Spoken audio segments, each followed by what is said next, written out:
Barry, let's talk about your report. You have done an intense survey of manufacturing in Massachusetts, and you know, in 35 minutes or less. No, I'm only kidding. Tell me, what did you discover? Well, first of all, Anthony, this is Staying Power 2.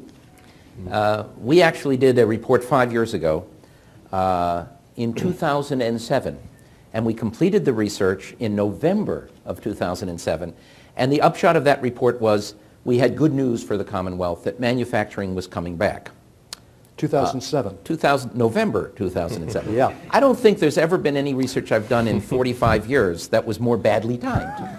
Because, of course, exactly the next month, we went into the national recession. A few months later, we were in recession.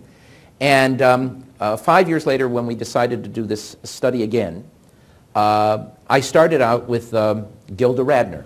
Do you remember Gilda Radner from Saturday Night Live? Emily Litella?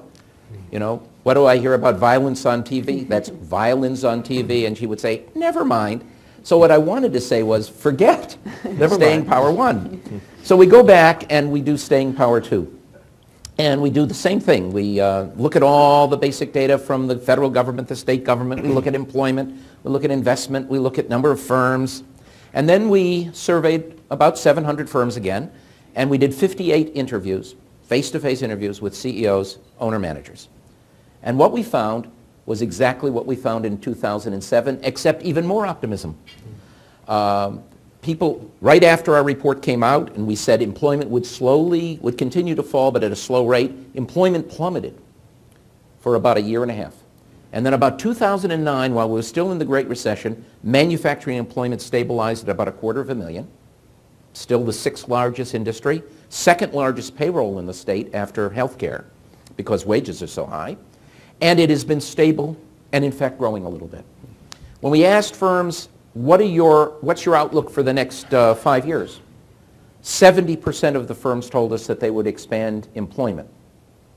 When we asked them why, they said, well, we've gone through a tremendous transition toward both new products. In Leominster, we used to make plastic flamingos for your lawn. We now make medical devices for MGH. And we have all new industries are growing, and we're using this new technology, and we're retraining our workforce, and the future looks bright.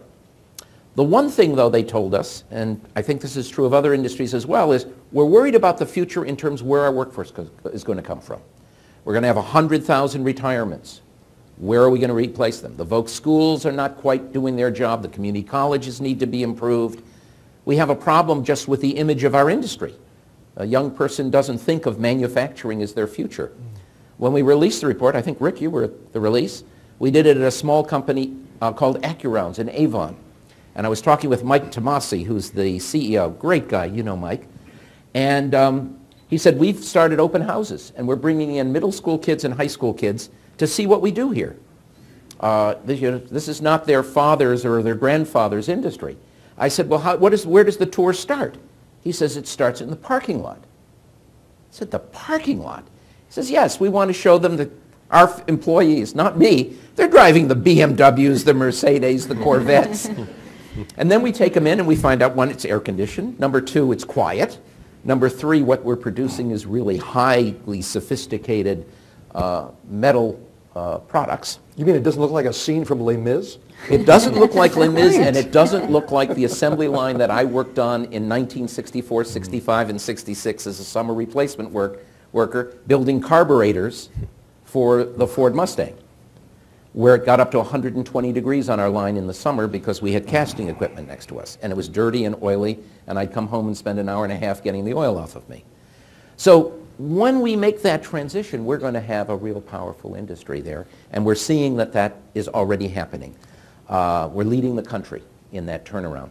And you still need, despite all the other things we do and all the other, the kinds of students I'm training, we still need to have a manufacturing base in this country if we're going to have the prosperity and have a middle class. And that, to me, is a very hopeful sign.